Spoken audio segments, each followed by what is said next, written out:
Just a few hours left in this office that she's worked in for almost 8 years. Okay, the packing starts. This Northern Irish MEP is turning the page on Europe, but she's doing so with great emotion.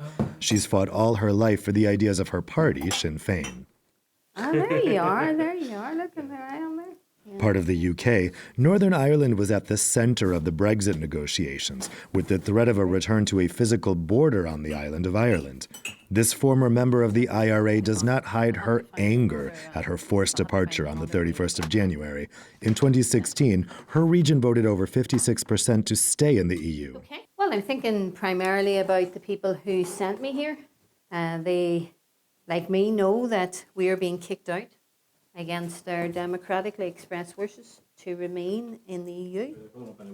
But there's no defeatism for this convinced activist. She's taking advantage of these last moments in Brussels to make contacts. How are you? How are you? Wanted by Spain for sedition, these two Catalan separatists have just been authorized to take up their duties as MEPs.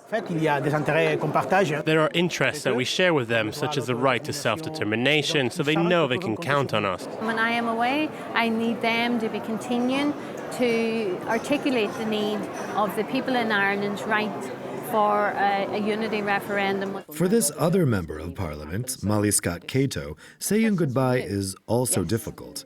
These Oxford students are visiting her at the European Parliament. Yeah, it was a very nice feeling to be able to feel useful. And I'd love to carry on doing that. It's a unique atmosphere for these British students to find themselves in.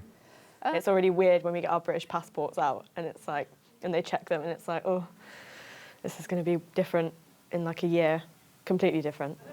Smile. Scott Cato is trying to forget that these are her last moments in Brussels.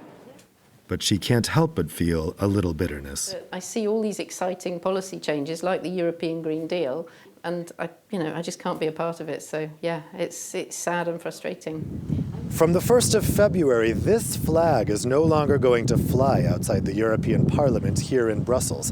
The UK will become a foreign country to the EU, and it will have to decide what that future relationship is going to look like.